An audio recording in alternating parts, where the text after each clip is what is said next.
Comic Book Savant, episode 316.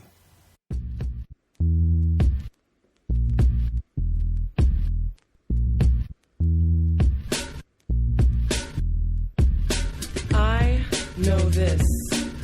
This I know. All that I have, all that is me, resides inside my poetry. And every time I write a rhyme, it might be the line that sets minds free. And also, I know that I don't... Welcome to the Comic Book Savant. I'm your host, James Harris.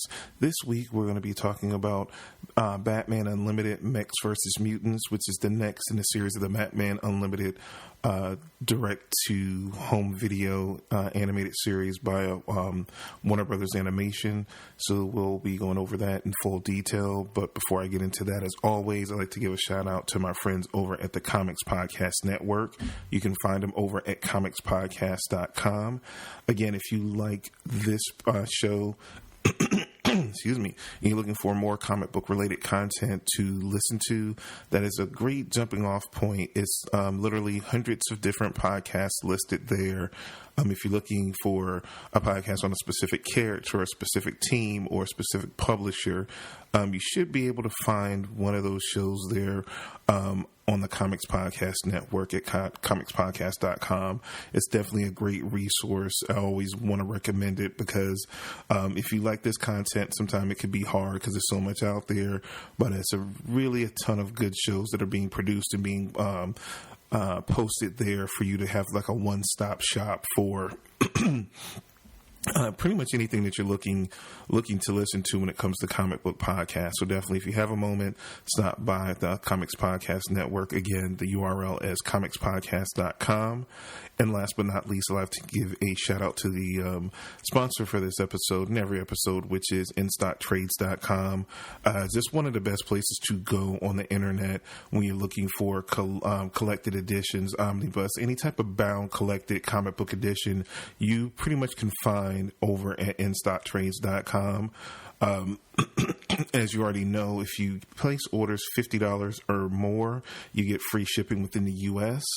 So if you're a U.S. customer, you get that bonus. If you're not a U.S. customer, you still get the great savings, but you will still have to cover the shipping costs. They have some of the cheapest and most competitive international shipping rates around, so you can still partake on the savings. Again, you just have that little kickback with the actual shipping costs, but again, they have some of the best rates for international shipping that you're going to find around, so you definitely want to check them out. Just checking out some of their deals of the week they have posted up on the site. If you go to the main page on the website at InStockTrades.com, they'll have deals of the week where they offer 50% off on a set number of books, and this week they have some really good ones.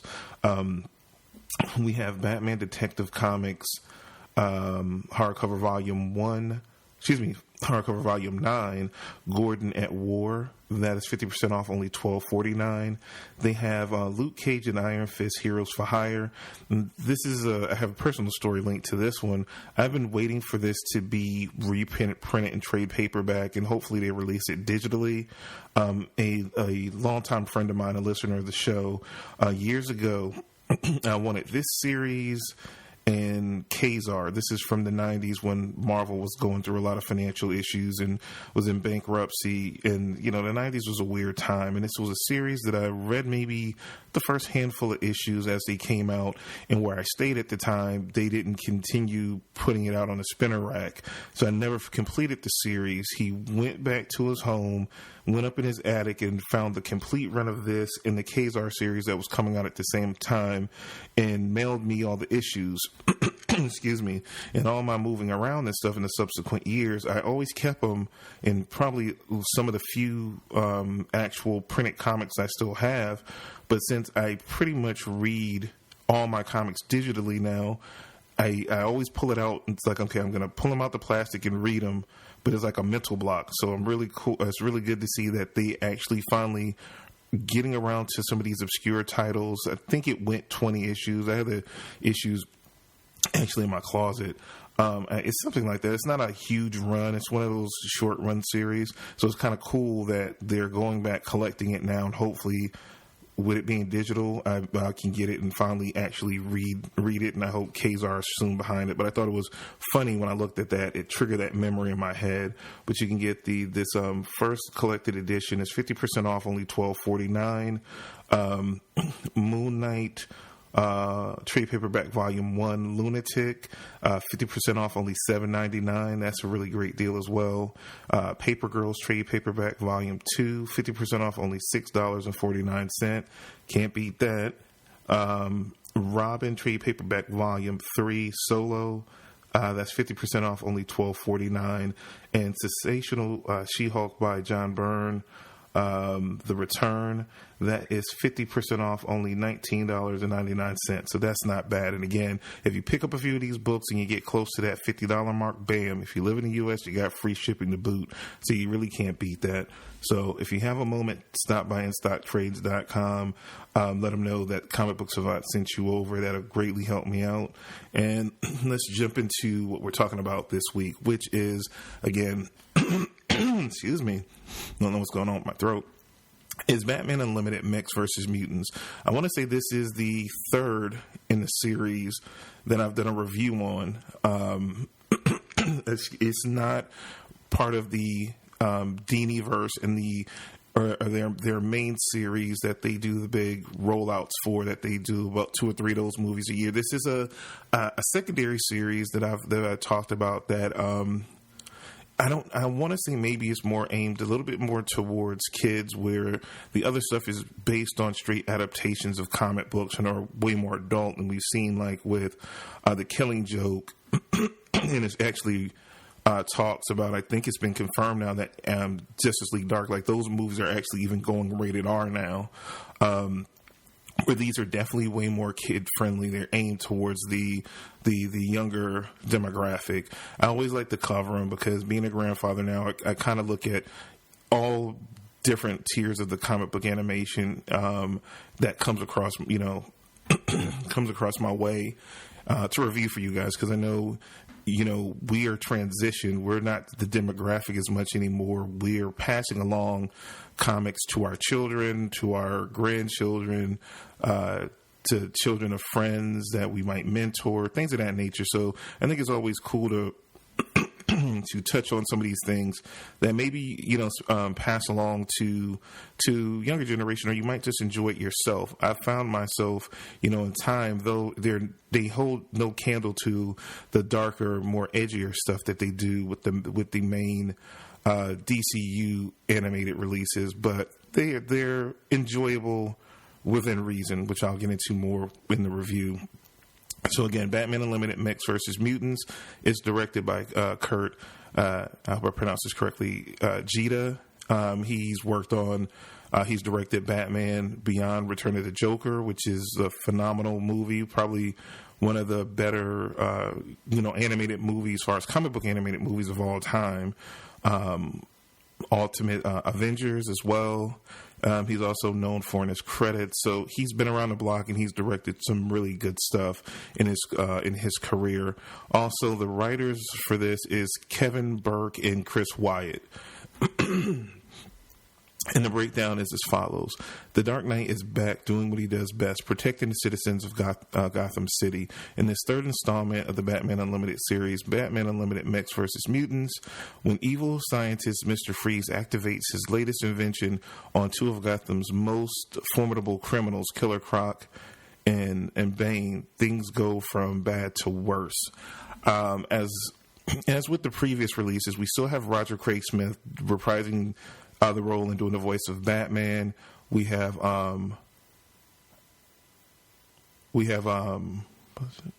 Joker being reprised by Troy Baker. Chris, I hope I can pronounce this correctly. Chris Damianopoulos is back as Green Arrow. We have Charlie Shelter back as the Flash. We have Wolf Friedel as Nightwing, Alistair Duncan back as Alfred Pennyworth, Richard Epcar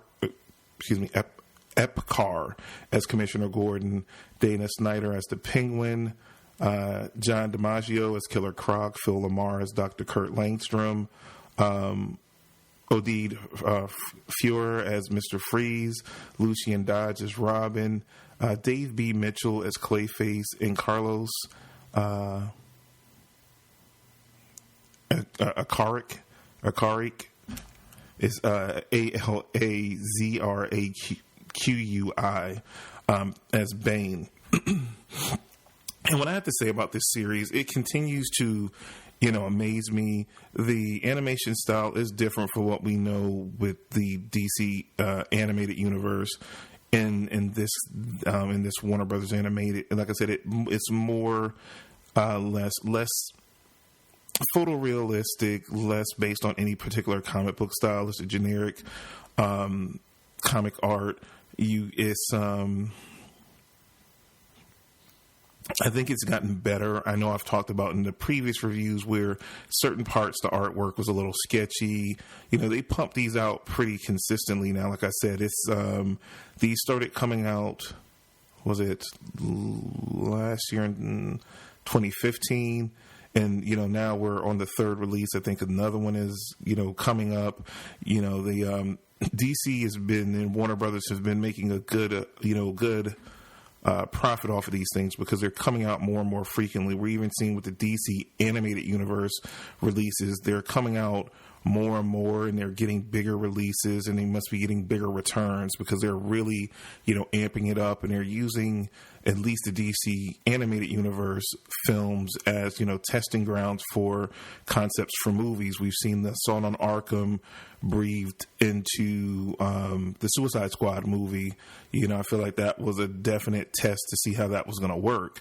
I feel the same thing is kind of happening right now with Justice League Dark, where that might be a proof of concept. We know that a movie was in development for a long time with Guillermo del Toro for a long time, and they're thinking about it. So a lot of anticipation is coming for this animated release from fans as well as, Warner Brothers to see how it, or DC, to see how it pans out, I guess, as far as how they're going to progress forward with it doing a live action movie. So it's a real anticipation. You're seeing these come out more and more frequently. I feel like they're putting a little bit more care in these. It's one particular scene. I think Chemo is one of the villains, and you see like a scene where it is kind of weird and off-putting because all this animation is going on, and he's supposed to be fighting, and it kind of looks like he's just like freeze framed in the middle, but he's still like doing damage to stuff. So he's like supposed to be moving, but it's like he's frozen. He's the only thing that's not being animated in the whole scene. It's kind of weird. You still get little hiccups like that, but overall the voice talent is on point. They're fun, short, animated films. Like I said, they're nothing to write home about. They're kid friendly and kid safe. I've gotten to enjoy them. I love hearing Troy Baker reprise his Joker. These are not too dark. These are, like I said, totally kid and family friendly, fun little romps. But it's something like you can get these on the cheap. If you have, especially because it's Christmas season, you can pick these up. It's been $3. If you can get them like bundled for super cheap, give them to a kid that's a comics fan. I'm assuming it's pretty sure, because I'm not into buying the toys and anything at this point. That I think is a toy line for sure associated with the Batman Unlimited and these characters. Again, all these characters are the voice actors are reprising their roles. They've played some part, if not in every movie or more than one at this point out of the 3 installments. It seems like they're going to keep doing more. They keep getting progressively better. This one was a good one. It's an ongoing narrative. So, characters that was in the first movie that maybe didn't pop up in the second, their story continues in the third. So, you definitely, if you're buying these for someone, especially because of the holidays, for a kid, you might want to pick up all 3 so they can see the continuing narrative and how it progresses. And like I said, these are fun, and I feel like they're growing on me. I'm not going to say these are run out must buy type things by any means. They're just fun, time wasters, or like I said, and I think it's a good entryway to potentially get a younger person that you're trying to get into comics maybe into it through a cartoon. Essentially, for most of us, if we think about it, maybe a lot of us got into comics based off the old Super Friends, cartoons when we were kids. They were everywhere, and it led to the toys, and it led to eventually, as we got a little bit older, hey, these things are based off of things called comics, and then we picked up comics. So it's always can be, a gateway. We have movies, we have these home animated releases, we have, cartoons, though the cartoons are happening less. We do have the great news we heard not too long ago that Young Justice season 3 is going to happen. So, but lesser and lesser cartoons. When we were kids, we Saturday morning cartoons, we always had like a Spider-Man or Super Friends Justice League type thing, and now it's not happening as much, and you got to go through this route of home video releases and things of that nature. So it's like I said, this is a good gateway. The only other issue that I can say that I had is that they had Damian Wayne implemented or brought into this release. They've had Red Robin previously, Tim Drake, that I really liked. They seem to change it over with no explanation to having Damian Wayne as Robin. I would have liked some explanation behind it, but he felt more like Tim Drake, but they just start calling him Damian. And he was like they just used the same model, but just changed the costume from Red Robin to a Robin costume. I mean, I know you have these assets and you have to reuse them, in different ways, and that's why they can pump these out so quickly. But I would have liked the younger, because it's more like Damian Wayne as a teenager than more so like an 8-9-year-old, like he is in the comic. So that was something that bothered me for some reason. That was just off-putting, because I was like, okay, that looks exactly like the model from the previous installment where they had Red Robin in it, but they just slightly modified it and had a different person doing a voice to be Damian, and it didn't even seem like Damian. The portrayal of the character seemed more like Tim Drake. That's just my thing, and it kind of, I'm a stickler for that kind of stuff. I'm a huge Damian Wayne fan from the comics, and they do such a good job in the DC animated universe in their portrayal of Damian Wayne in those Batman films that they've done, that it just was like you could have easily either not touched on the Damian thing at all or did it properly, and they didn't. So that felt off-putting for me. It still didn't hamper my enjoyment of the movie because he wasn't super prominent in it. But like I said, it just felt like they were calling the character the wrong thing, because it just felt like Tim Drake, not Damian, as a character and as the the age and everything they portrayed as. So for me, on my scale, I would have to give it a red box it, which is between, I guess if you want to go numeric, it's between 6 and a 5. They're pleasant. Like I said, they're good time wasters, or if you're getting someone new, like a younger person, into this stuff. I think you, as an adult, if you sit down and you're watching it with them, you'll get a little chuckles and be like, oh, some kind of cool stuff that's going on in it. It's not going to blow you away like the bigger, more suited for us DC expanded universe stuff, but I still think it's an enjoyable watch, but it's not a run out and must get. But like I said, you can use this as a gateway to get younger individuals into this world of comics. I think it's a good gateway drug, as we like to say. So with that being said, that's really all I have for you. I just wanted to get this review out. I know we're getting close to the holidays. I have a lot of stuff lined up. We got Rogue One coming out, which I'll be doing a review on that, of course. Also, if you guys, because I know you're going to have a lot of time off coming up. So next week, I will probably be doing a TV talk review of all the all the shows that I covered in the episode 306 for the fall preview. I'll be revisiting and talking about all those shows and giving my all the mid-season finales are coming up this upcoming week, so I'll be able to talk about in full detail the first half of the season for all those shows, kind of give my feelings at this point, give them a mid-season rating, and give you some recommendations if you haven't had a chance, because there's so many shows to keep up with. It'll kind of give you a guide on when you have free time, what to get caught up on and binge through with your free time and what might be worth it for you. So I'll be covering that in next week's episode. Then the following week, because Rogue One will hit, by then it'll be a review of Rogue One. So that's pretty much going to be the next 2 episodes going in. Don't worry. Oh, again, like I said, I've started a YouTube channel.